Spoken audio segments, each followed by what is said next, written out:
Thanks to the support as a channel member, Tristan McDonald. Boys and girls, I'll remind you now, because I'll probably forget to remind you later in the week, convention season is starting up again, and I'm going to be at Insomnia Festival at the NEC in Birmingham this coming weekend.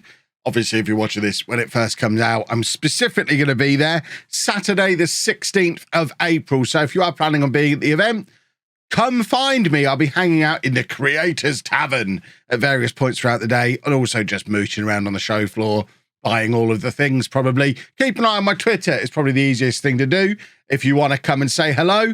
So that's Insomnia Festival, NEC, Saturday, 16th of April. I'll try not to go on about it every day.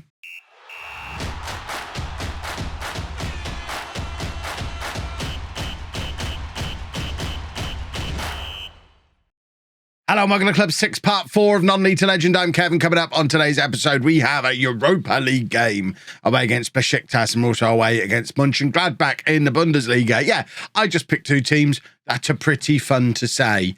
Since you were last with me, we have found our form and are looking really rather tasty as we look to... we're just accelerating the revenge on Schalke. That's what this is all about. Bundesliga, we're top of that. We are level on points with Bayern Munich, who we haven't played yet. Hoffenheim, Leipzig, Hamburg, Augsburg, all lurking as well, only 1 point behind. So we're not exactly running away with it, but it's nice to see us well in the mix, considering this, I was going to say this squad, but it's a very different squad. This team, this Dortmund team, finished 5th in Bundesliga last year. Obviously, we spent a few quid this summer. Europa League-wise, I don't think I've even shown you the group yet, but as you can see, it's not something we necessarily need to dwell on. The only real rival is Besiktas. We're going to show you them today. Aris and Ludogorets are both teams we should smash every time we play them, and so far that's exactly what has been happening. So really, we're playing Ludogorets today for the opportunity to finish top of the group. I think top of the group gives you the bye through to the second knockout round, if my understanding of the structure of the tournament works. In fact, it tells you, yeah. So there is actually, more so than the Champions League, there's a proper incentive for winning the group in the Europa League. If you win the group, you go straight into the second knockout round. If you finish second, you go into the first knockout round, where you face a third place team from the Champions League for the right to play in the second round. So actual reason to want to top the group in the Europa League. So let's go try and do that. This is the team.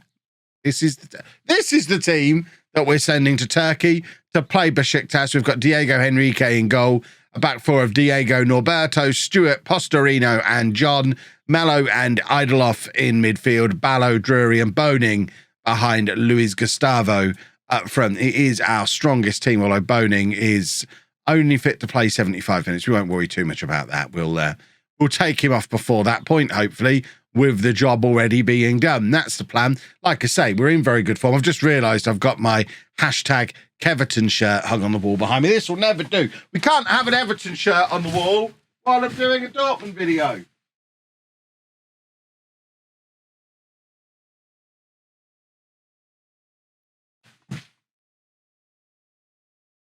That's better. That's the shirt that should be there. Lovely, right. Now we'll be in a stronger position to win this football match, I'm sure, because the shirts are lucky. And if they're not lucky, they're business expenses. And that's, even if they're not lucky, there's always that. Right, cross coming in from the free kick. Stuart is there, and it is an immediate goal, although the referee seems to be questioning everything at the moment, which is a little bit unfortunate. He's got his finger in his ear, but he has awarded the goal. It is an early goal for us. Besiktas 0, Dortmund 1, less than 4 minutes on the clock. Well, I was expecting more of a fight against Besiktas. Are we going to come here and steamroller them? That'd be nice if we did. Norberto crosses to Gustavo. Drury is there for the follow-up. And with less than 5 minutes on the clock, the ball is in the back of the net for a second time. Once again, the referee isn't entirely sure. I mean, he needs to have some confidence in his own convictions, really.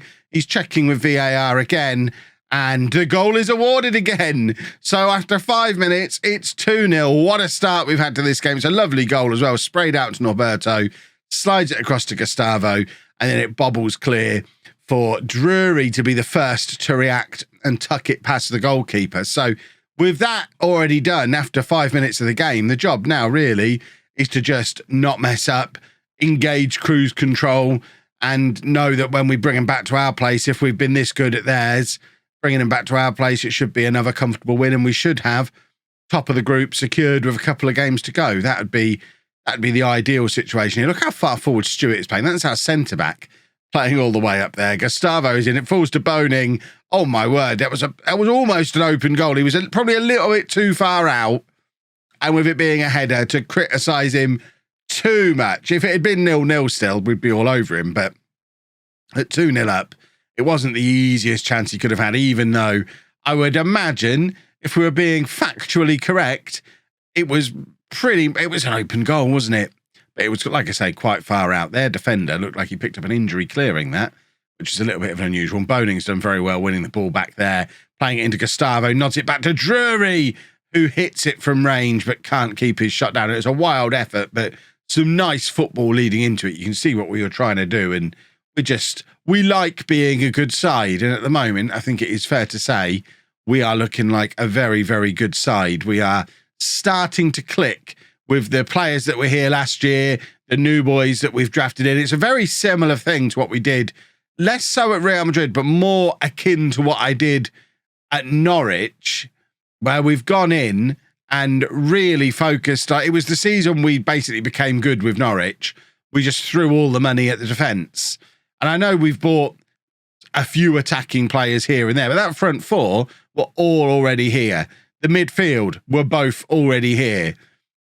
It's the defence and the goalkeeper where we've thrown all the money. That's what needed fixing in this squad. The defence in particular, goalkeeper, are a mess. We bought 2 goalkeepers. We bought a lot of defenders. And now we've given ourselves that solidity at the back that allows the very fancy attacking players that we already have to go and do their fancy attacking things, as they're demonstrating now, without having to worry about any kind of defensive responsibility. Boning this time with a header doesn't mess it up, and it's 3-0 on 35 minutes. And Diego Norberto, I brought in to be a reserve centre-back, is really blossoming him into a very good left-back, which doesn't bode well for Locatelli and Erenua, who are both more earmarked to play in that role. Erenua has probably spent more time playing on the right wing this season than he has at left-back, because talking of squad balance and signings that we've made, I think we probably are a wide attacking midfield player, short of being exactly where we want to be. Although, having said all that, Erenua does get to come on and play left back because Norberto's picked up an injury. But we're a little bit light of someone to come on for Boning when he needs to come off. So I think what we tend to do is drop Luis Gustavo out onto the right wing and get Ruben on up front, which is fine. It's an opportunity to get Ruben into the team, and we did spend £95 million on Ruben, and he has been scoring goals when he gets the opportunity as well. But we could probably use one more attacking midfielder, but we're fine. Now look at Postorino, our centre-back, dancing forward with the ball. Mello now to Drury and our Boning. We probably need to take off. We'll take him off after this move because he was not supposed to play a full game. Mello playing it into Ballo, and now Luis Gustavo, and it's 4-0. And that one, I think, probably was offside. He's gone to VAR with 3 of our 4 goals. I think this one probably was the most likely to be disallowed, but it looks like he's given it. Let's have a look at it from the replay. All comes from Postorino bringing the ball out of defence. Ballo with the cross. Yeah, I mean, it's a well-timed run, actually. We skip that replay. We don't even get to see the one with the lines. Let's take Boning off. No reason to keep him on when we're already 4-0 up. And we will make that change I talked about before, where Ruben can come on and play up front. Luis Gustavo out onto the right wing, and we'll leave it there. I think I want to get Thomas Muller, not that one on for the last 20 minutes or so, as a young player, give him a little bit of game time, although Idoloff looks like he wants to come off. We're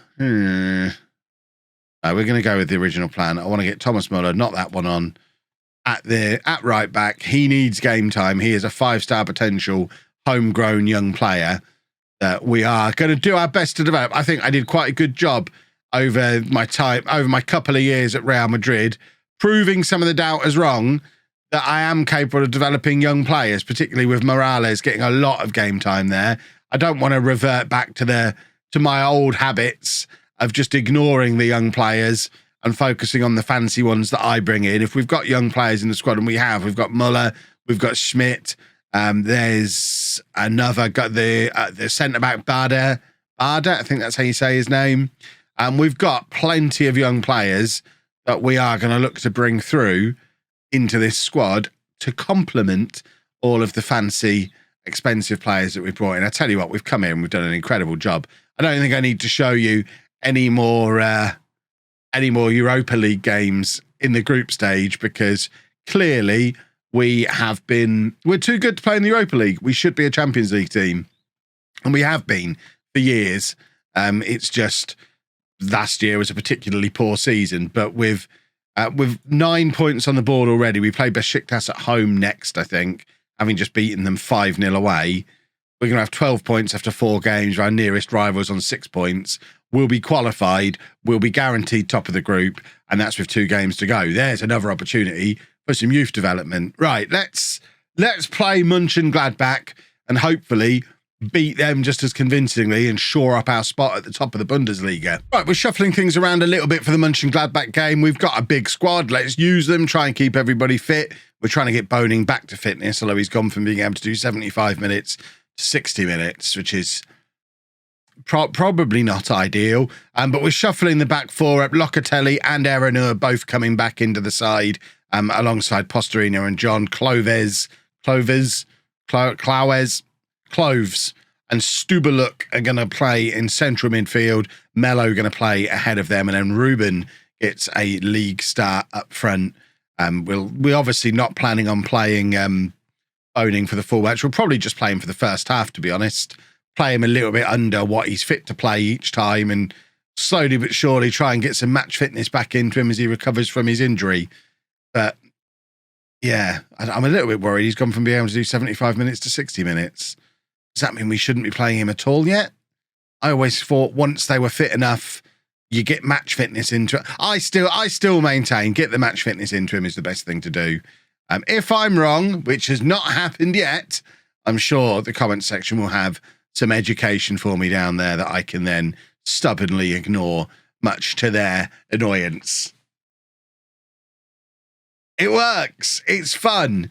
Right, Bayern Munich are ahead in their game. Oh, my boy Gaza. Remember when I was saying a few minutes ago, what we need is someone who can play on either wing, a wide attacking midfield. There he is, Gaza.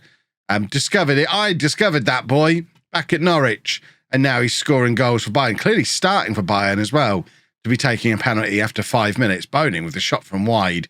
Boning's one of the main reasons why Gaza's not here, because we've got players as good as that who were always going to be in the team ahead of him. I don't think I've ever played Erenur at centre-back before either, so that's going to be an interesting thing to keep an eye on in this game. Stubaluk to Locatelli. Cloves now to Locatelli again. Ballo is in, cuts it back for Ruben, and that might be the first time I've seen Ruben miss a chance. He has been prolific, considering most of his game time this season has come from the bench. He is our joint top scorer, albeit the majority of those goals coming in Europa League games where he has been getting starts. But his goals per game, goals per minutes played is way, way ahead of anyone else in the squad. But that was an interesting miss. It was quite a big miss. Mönchengladbach, down in the lower half of the table as well, are a team you would expect us to be able to handle relatively comfortably. But you know what it's like, European hangover. We've talked about it a million times before. We've made quite a lot of changes as well. So as long as we get the result eventually, it doesn't matter if we get a miss along the way. Ballo has smashed that into the frame of the goal, and that felt like the opportunity. We have been comfortably the better team in this game. You just have to look at the match stats to know we are dominating proceedings. We're going to bring on Luis Gustavo. Ideally, this was going to be a game for the likes of Dornbusch and Kylian Benedet to come on and get some game time. But as we are needing to chase a goal, maybe less of a good idea. Perhaps we just go with the big boys. You know what? We're not going to bring Drury on. We are going to bring Dornbusch to play on there. And then I am going to bring those 3 players on. Benedet's going to come on. Oh, can he not play on the left? In my mind, he could play on either wing. Apparently, he cannot. We're going to leave that substitution for a minute, and we'll just go with this for now. because I think probably Ruben will come off, Gustavo will go up front, and we'll move Benedet onto the right-hand side. We're going to go attacking as well. Ballo with the corner, and it goes just over from the header from Postorino. There's no good going to Besiktas and winning 5-0 if then your next league game, you stop scoring goals. It's rubbish. Right, Ballo is... Oh, no, in fact, Dornbusch has now picked up an injury. Well, then Drury is going to come on. None of this is ideal right now, but I guess getting Drury on, he is our best player, so I suppose it's not a disaster to bring him on. Poor old Dornbusch got 15 minutes, picked up an injury, and then unceremoniously hauled off, and he was probably still fit enough to carry on. Ballo on the left. He's got Ruben in the middle. He finds him. I think Ruben's offside. He's hit the post anyway. The Mönchengladbach really struggling to get this ball clear. It was bouncing around in the penalty area for a minute or two. Not a minute or two, a few seconds. But alas, it did end up clear. And as it stands right now, we dropped from the top of the table down to third. It shows how close things are at the top. We've not played badly. We've not lost, but we are still potentially dropping down 2 league positions behind the 2 teams, or the only 2 teams that have won the Bundesliga in the last 15 years. So it's not really ideal. We should be winning games like this. Bundesliga is one of those leagues where there's a lot of teams that you should be beating. Ruben, again, really fluffing his lines. The majority of our games in this league, we should be winning. It's a league that you'd expect to be decided based on our results against Bayern and Leipzig and Hertha Berlin and everything else. It's kind of assumed you're just going to go and beat everyone else. And we're not following through on that part of the script today, which could end up costing us, especially if we lose the match. Diego Henrique makes the save, but that's probably been one, I was going to say the best chance of the game. Ruben's had a couple of decent ones, though, but one of the best chances of the game. And the ball is in the wrong end of the pitch with a couple of minutes left in the game. It's Mönchengladbach who are on the attack, and it's headed clear, but only as far as another one of their attacking players, although it has now gone out for a throw, but it's going to be their throw. We're not going to get a goal here, I don't think. This is more dropped points. We've seen an example of this already this season, and it's not ideal. It's obviously not a disaster. Oh no, team keeps clean sheet away from home and is still third in the league with the best goal difference, 2 points off the top. Disaster. I mean, it's not a disaster, but it's not ideal, is it?